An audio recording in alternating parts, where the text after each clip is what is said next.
नमस्कार दोस्तों, स्वागत है आपका उमंग एकेडमी ए टू जेड में। जी हाँ दोस्तों, आप देख पा रहे हैं 18 फरवरी का जो पहली शिफ्ट है, फर्स्ट शिफ्ट है 9:30 AM का जो पेपर मैंने लिया है, इसमें कुल 30 प्रश्न दिए हुए हैं। 30 प्रश्न में से आपके कितने प्रश्न जो हैं सही होते हैं वो कमेंट बॉक्स में कमेंट करके बताइए। CDP की बात करेंगे यहाँ पर। अभी अपन देख रहे हैं चाइल्ड डेवलपमेंट देख रहे हैं, पूरा का पूरा ठीक, चाइल्ड डेवलपमेंट एंड पेडागोजी।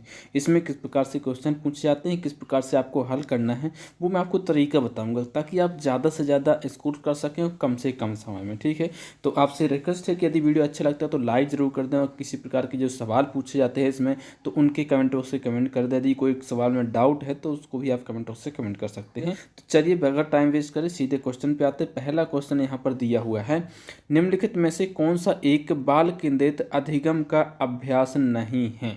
मतलब बाल केंद्रित जो शिक्षा होती है उसका एक अभ्यास नहीं है, जो अधिगम होता है बाल केंद्रित उसका अभ्यास नहीं। कौन है? ज्ञान और कौशल अर्जित करने में छात्र को अधिक सक्रिय बनाना, या छात्र को इस बारे में अधिक जानकारी देना कि वे क्या कर रहे हैं और क्यों कर रहे हैं, शिक्षक के निर्देश और निर्णयों के तहत काम करना, या फिर परस्पर विचार विमर्श पर ध्यान केंद्रित करना जैसे कि ट्यूटोरियल और अन्य चर्चा समूह का उपयोग करना। तो सही जवाब क्या होगा इसका? सही जवाब जो है इसका तीसरा है शिक्षक के निर्देश और निर्णय के तहत काम करना। अब एक बात बताइए, जब बाल केंद्रित शिक्षा है तो शिक्षक के निर्देश क्यों मानेंगे? बालक के हिसाब से चलेंगे ना। तो इसका जो सही जवाब है, क्या पूछा था? अभ्यास नहीं बाल केंद्रित शिक्षा का, वो है तीसरा। यहाँ पर जब भी आपको बाल केंद्रित शिक्षा की बात की जाए तो साथ छात्र जो होते हैं उनको अधिक सक्रिय बनाना होता है, वे क्या कर रहे हैं क्यों कर रहे हैं इसके भी है, और साथ ही साथ पारस्परिक विचार पर आपको ध्यान देना है। ठीक है, तो इसका सही जवाब होगा तीसरा। नेक्स्ट क्वेश्चन, दूसरा क्वेश्चन क्या है? बहुत ही अच्छे अच्छे क्वेश्चन पूछे गए हैं। आप एक एक क्वेश्चन को अच्छे से समझिए, और आपके जो क्वेश्चन हैं उसमें किस प्रकार से आपका कॉन्सेप्ट है। जो ये क्वेश्चन, जो दूसरा क्वेश्चन, इसको आप नोट डाउन कर लीजिए अपने उसमें बुक में, नोटबुक आप बना लीजिए, एक शॉर्ट नोट बना लीजिए, उसमें सीधा आपको क्वेश्चन लिखना, क्वेश्चन के बाद सीधा उसका आंसर लिख लीजिए। निम्नलिखित में से किसका उपयोग मनोवृत्ति के परीक्षण में किया जाता है? मनोवृत्ति के परीक्षण में किया जाता है क्या का? अभिक्षमता परीक्षण, उपलब्धि परीक्षण, बुद्धिमत्ता परीक्षण, या फिर लिकर्ट स्केल। तो मनोवृत्ति के परीक्षण में जो किया जाता है लिकर्ट स्केल का प्रयोग किया जाता है। इसका सही जवाब होगा चौथा। तो इस प्रकार से क्वेश्चन पूछे जाते हैं। बहुत ही आसान क्वेश्चन है, लेकिन आपने इसके पहले किया नहीं होगा तो नहीं बना होगा आपसे, आपने पहला ऑप्शन कर दिया हो, लेकिन पहला क्या है, गलत हो जाएगा। अब इसको सही कर लीजिए।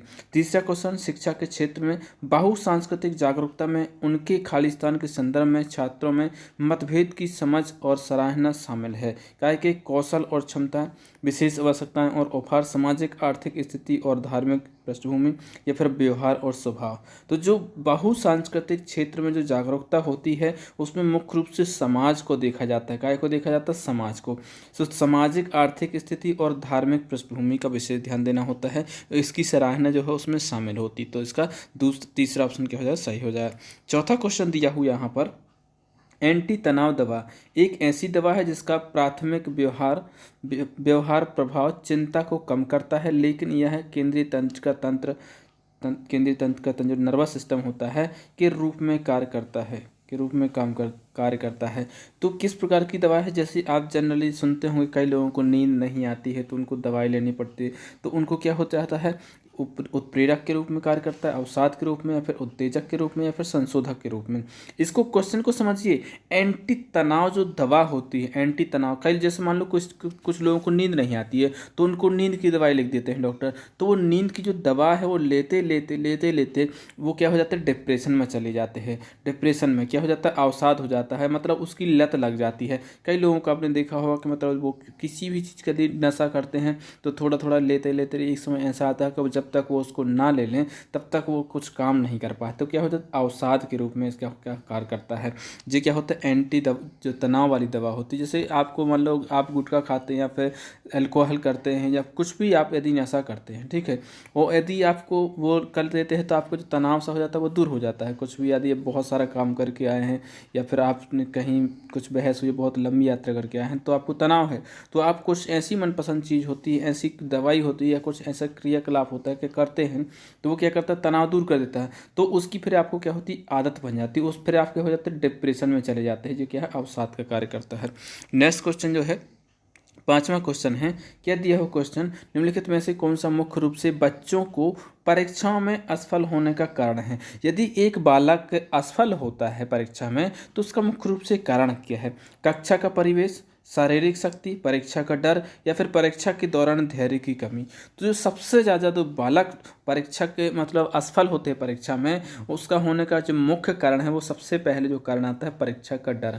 बहुत सारे बच्चे जो है परीक्षा के डर के परीक्षा देनी है इस प्रकार के डर के कारण ही फेल हो जाते हैं। ठीक है, तो इसका जो जवाब होगा कौन सा, तीसरा सही हो जाएगा।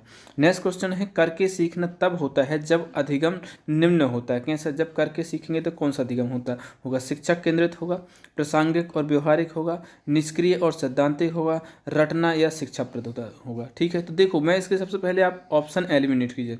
जब करके सीखने की बात होगी तो शिक्षक उसका केंद्र बिंदु नहीं होगा, कौन होगा, छात्र होगा, तो शिक्षक केंद्रित नहीं होगा। ठीक है, अब बात करूं मैं चौथे ऑप्शन की, रटने की कभी भी आपको नहीं दी जाती, कभी भी आपको रटाना नहीं है। निष्क्रिय, यहाँ निष्क्रिय क्यों होगा, सक्रिय होना चाहिए ना, सक्रिय और सैद्धांतिक होना चाहिए, तो क्या है निष्क्रिय नहीं होगा। ठीक है, अब तीसरा जो प्रासंगिक और व्यवहारिक, हमेशा व्यवहारिक ऐसा जो अधिगम होना चाहिए इस प्रकार का करके सीखने में, क्यों क्या है करके सीखने में आपको या फिर बाल केंद्र शिक्षा हो या फिर प्रगतिशील शिक्षा हो, उसमें व्यवहारिक जो है व्यवहारिक वर्ड बहुत जरूरी है। ठीक है, तो प्रासंगिक और व्यवहारिक दूसरा ऑप्शन इसका क्या हो जाएगा, सही हो जाएगा। नेक्स्ट क्वेश्चन है, 7वां क्वेश्चन है, क्या दिया हुआ है, निम्नलिखित में से कौन कंप्यूटर के कामकाज के लिए मानवीय आधारभूत अनुभूति की तुलना करता है। कंप्यूटर के कामकाज के लिए मानवीय अनुभूति की तुलना करता है, तंत्र का प्रक्रम, नेटवर्क मानचित्रण या फिर सूचना प्रक्रम या फिर मन मानचित्रण। तो क्या है इसका जो सही जवाब होगा तीसरा होगा सूचना पराक्रम। क्या होगा, सूचना पराक्रम हो जाएगा। ठीक है, नेक्स्ट क्वेश्चन है, 8वां क्वेश्चन दिया हुआ है, जो बच्चे सामान्य बच्चों से काफ़ी हटके होते हैं उन्हें इस रूप में जाना जाता है। बहुत ही इंपॉर्टेंट क्वेश्चन है, इसको आप नोट डाउन कर लीजिए अपने नोटबुक में। तो जो बालक क्या होते हैं, काफ़ी हटके होते हैं, उन्हें किस रूप में जाना जाता है, स्वपरायण बच्चे, असामान्य बच्चे, बुद्धिमान बच्चे, असाधारण बच्चे। दूसरा ऑप्शन गलत है, इसका ये गलत है। ठीक है, चौथा ऑप्शन क्या है इसका सही है, असाधारण बच्चे के रूप में जाना जाता है, असामान्य नहीं जाना जाता। ठीक है, क्या है असाधारण बच्चे, अब वो पॉजिटिव भी हो सकते हैं, कुछ प्रतिभाशाली बालक भी होते हैं ना, असाधारण योग्यता होती है, असाधारण उनका एटीट्यूड होता है, असाधारण उनकी सोचने की क्षमता होती है, क्रिएटिविटी होती है, दोनों प्रकार के हो सकते हैं। जो असाधारण बालक हैं वो दोनों प्रकार के हो सकते हैं, मतलब में पिछड़े हुए भी हो सकते हैं और बहुत उच्च बुद्धि वाले भी हो सकते हैं। ठीक है, तो याद रखिएगा। नेक्स्ट क्वेश्चन है, व्यक्तियों में खाली स्थान उत्पन्न भिन्नताओं को लिंग जेंडर संदर्भित करता है। मतलब व्यक्तियों में इनमें से कोई एक ऑप्शन यहाँ पर भरना है आपको, शैक्षिक रूप से, भावनात्मक रूप से, जैविक रूप से या फिर सामाजिक रूप से। तो व्यक्ति में सामाजिक रूप से उत्पन्न भिन्नताओं को लिंग जेंडर संदर्भित करता है, मतलब सामाजिक रूप से। पहले तो ऐसा भगवान ने तो सबको बनाया है, मनुष्य बनाया है, लेकिन समाज में रह करके किसी ने मेल बना दिया, किसी को फीमेल को उपमा दे दी, कुछ ये कार्य नहीं करेंगे, तो क्या है समाज में ऐसा हुआ है। ठीक है, नेक्स्ट क्वेश्चन है, खालिस्तान में मनोवैज्ञानिक थे जिन्होंने प्रयत्न त्रुटि अधिगम के प्रयोगों को संचालित किया है। मतलब में सीधा क्वेश्चन इस प्रकार से पूछा जा सकता था, प्रयत्न एवं त्रुटि का सिद्धांत किसने दिया है। ठीक है, तो इसका जो सिद्धांत किसने दिया है, थर्नडाइक, कोहलर, स्किनर या फिर पावलोव। तो किसने दिया है, थर्नडाइक ने इसका दिया है। सही जवाब है पहला, इसका सही जवाब होगा प्रयत्न एवं त्रुटि। इनकी जो है 3 इनके मुख्य सिद्धांत है, 5 इनके गौण सिद्धांत है। 3 मुख्य सिद्धांत जो हैं इसके लिए मैंने आपको ट्रिक बताई थी, और 5 जो इनके गौण सिद्धांत है उसके लिए भी ट्रिक बताई थी मैंने। ठीक है, तो इनके 5 मुख्य जो गौण सिद्धांत है वो कौन कौन से, वो कमेंट बॉक्स से कमेंट कर दीजिए। मुख्य सिद्धांत जो है वो मैं आपको बता देता हूँ। यदि आप तत्परता से अभ्यास करोगे तो प्रभाव पड़ेगा, मतलब तत्परता का सिद्धांत और प्रभाव का सिद्धांत और अभ्यास का सिद्धांत, ये 3 सिद्धांत जो है इनके मुख्य सिद्धांत है। बाकी जो 5 हैं वो इनके गौण सिद्धांत है, वो कौन कौन से कमेंट बॉक्स से कमेंट कर दीजिए, बस यही आपके लिए एक होमवर्क रहेगा। नेक्स्ट क्वेश्चन है, तर्कसंगत चिंतन शब्द निम्न से संबंधित है, किससे संबंधित है, व्यक्तित्व से, मनोवृत्ति से, बुद्धि से या फिर प्रेरणा से। तो जो भी आप तर्क कब कर पाएंगे, जब आपके पास क्या होगी, बुद्धि होगी, इंटेलिजेंट होगी। तो क्या है इसका जो सही जवाब होगा, इंटेलिजेंट, बुद्धि होगा। ठीक है, नेक्स्ट क्वेश्चन जो है 12वां क्वेश्चन दिया हुआ है, औपचारिक वातावरण में होने वाले अधिगम का द्वारा अध्ययन किया जाता है, किसके द्वारा, जो औपचारिक वातावरण होता है ऐसा अधिगम जो होता है उसमें किसके द्वारा अध्ययन किया जाता है, मानव विज्ञानी द्वारा, शिक्षा मनोविज्ञानी द्वारा, नैदानिक मनोविज्ञानी द्वारा, फिर सामाजिक मनोविज्ञानी द्वारा। तो जो क्या होता है औपचारिक वातावरण, औपचारिक का मतलब हो जाता है जो सही है उसको सही कहना, जो गलत है वो गलत। जो शिक्षा होती है ना, सबसे उच्च बुद्धि जो होती है औपचारिक बुद्धि होती है। तो इसका क्या है शिक्षा मनोविज्ञानी द्वारा इसका क्या होना चाहिए, अध्ययन किया जाना चाहिए। नेक्स्ट क्वेश्चन है 13वां क्वेश्चन है, क्या दिया हुआ क्वेश्चन, बहुत अच्छा क्वेश्चन है इसमें, जिसको आप नोट डाउन कर लीजिए। जो जो क्वेश्चन आपको नोट करने के हिसाब से मैं आपको बताते जाता हूँ कौन कौन से नोट करना है। किस पेशे में अभिवृत्ति जांच का सबसे अधिक उपयोग किया जाता है? ऐसा कौन सा पेशा है जिसमें अभिवृत्ति मतलब जो आपका एप्टीट्यूड जो होता है उसकी जाँच का बहुत ज़्यादा उपयोग किया जाता है? मार्गदर्शन परामर्शक, या फिर चिकित्सक, वकीलों या फिर इंजीनियर। तो जो मार्गदर्शक परामर्शक है इसमें सबसे ज़्यादा उपयोग किया जाता है अभिवृत्ति परीक्षण का। नेक्स्ट क्वेश्चन जो है 14वां क्वेश्चन दिया हुआ, क्या दिया हुआ है, निम्नलिखित में से प्रेरणा का कौन सा सिद्धांत जैविक पहलुओं और आवश्यकताओं पर किसी भी प्रकार से ध्यान केंद्रित नहीं करता है? क्या है, किसी प्रकार से ध्यान केंद्रित नहीं करता है। ड्राइव सिद्धांत, आवश्यकताओं के सिद्धांत का पदानुक्रम, प्रत्यक्षता को सिद्धांत की आवश्यकता होती है, फिर वृत्त सिद्धांत। तो क्या है जो नहीं करता है वो है प्रत्यक्षता को सिद्धांत की आवश्यकता होती है। ये क्या होता है, ध्यान बिल्कुल केंद्रित नहीं करता है किस पर, जैविक पहलुओं और आवश्यकताओं की किसी प्रकार की क्रिया पर या फिर उस पर ध्यान नहीं करता। ठीक है, तो इसका सही जवाब होगा तीसरा हो जाएगा। नेक्स्ट क्वेश्चन है 15वां क्वेश्चन दिया हुआ है, क्या दिया हुआ है, निम्नलिखित में से किसे अधिगम का एक संज्ञानात्मक रूप नहीं माना जाता है? संज्ञानात्मक रूप नहीं माना जाता है, क्या है, नहीं माना जाता, याद रखिए। प्रत्याधिक अनुबंधन, या फिर अव्यय अधिबंधन, विश्लेषणात्मक अधिगम, या फिर शास्त्रीय अनुबंधन। तो जो क्या है इसका सही जवाब है चौथा, क्लासिकल कंडीशनिंग जो है इसको संज्ञानात्मक रूप नहीं माना जाता है। क्या, संज्ञानात्मक रूप इसको नहीं माना जाता है, याद रखिएगा, इसको नोट डाउन कर लीजिए 15वां क्वेश्चन को। ठीक है, नेक्स्ट क्वेश्चन है 16वां क्वेश्चन है, निम्नलिखित में से किस सिद्धांत का उपयोग छात्रों को विषय के बारे में उत्सुक बनाने के लिए किया जाता है? इसको भी नोट डाउन कर लीजिए कि छात्रों को उत्सुक बनाया जाता है। ठीक है, तो क्या है, पहले से पता हो उसके लिए, या फिर जानने की इच्छा, या फिर जानने की इच्छा ना होना, या फिर पता ना होना। तो जब भी आपको शिक्षक जो छात्रों को क्या करना, उत्सुक बनाना हो, तो कुछ ऐसी चीज़ बतानी पड़ेगी आपको जो उनको पता ना हो। क्या है, जो उनको पता ना हो उसके बारे में छात्र उत्सुक हों कि इसका सही जवाब क्या होगा, क्या हो सकता है, तो इस प्रकार से वो उत्सुक होंगे। तो इसका सही जवाब होगा चौथा। नेक्स्ट क्वेश्चन है 17वां क्वेश्चन दिया हुआ है, निम्नलिखित में से कौन सा कथन रचनावादी कक्षा के संबंध में सत्य है? रचनावादी कक्षा के संबंध में क्या है, सत्य है। सही जवाब क्या होगा, पहला ऑप्शन दिया हुआ, कक्षा का वातावरण बौद्धिक, भावात्मक और भौतिक रूप से सुरक्षित होना चाहिए, या फिर अधिगम प्रक्रिया में संरचना का अभाव होता है। रचनावादी कंस्ट्रक्शन कक्षा में छात्र छात्र के बीच बातचीत की कोई भूमिका नहीं होती, या फिर निर्देशक की विधि एक रचनावादी कक्षा में पूर्णतः शिक्षाप्रद है। तो तीसरा तो हो नहीं सकता। जब अभी आप रचनावाद की बात करें तो इसमें आपको देखना है कि छात्र जो होते हैं इन्वॉल्व होते हैं। ठीक है, तो यहाँ पर तीसरा नहीं होगा, छात्रों की तो भूमिका होती है उसमें। ठीक है, इसका जो सही जवाब है पहला है, कक्षा का वातावरण ऐसा हो कि बौद्धिक, भावात्मक और भौतिक रूप से सुरक्षित होना चाहिए। ठीक है, तो पहला जवाब इसका क्या होगा, सही होगा। 18वां क्वेश्चन दिया हुआ है, क्या दिया है, किस प्रकार की स्मृति में एक साइकिल चलाने का कौशल संग्रहित होता है? आपने देखा होगा साइकिल यदि चलाते हैं तो किस प्रकार का उसमें कौशल संग्रहित होता है। प्रक्रियात्मक स्मृति, प्रतिभा संबंधित स्मृति, या फिर प्रासंगिक स्मृति, या फिर घोषणा स्मृति। तो आप जब भी देखते हैं क्या है, साइकिल एक प्रकार का चलाने की एक क्रिया है, प्रक्रिया है, तो क्या है, प्रक्रियात्मक स्मृति उसमें होती है। ठीक है, तो नेक्स्ट इसका सही जवाब हुआ पहला। दोस्तों आपसे रिक्वेस्ट है, यदि वीडियो अच्छा लगता है तो लाइक जरूर कर दें, अपने दोस्तों को शेयर कर दें, और किसी प्रकार के सवाल हैं तो वो भी कमेंट बॉक्स से कमेंट कर दें।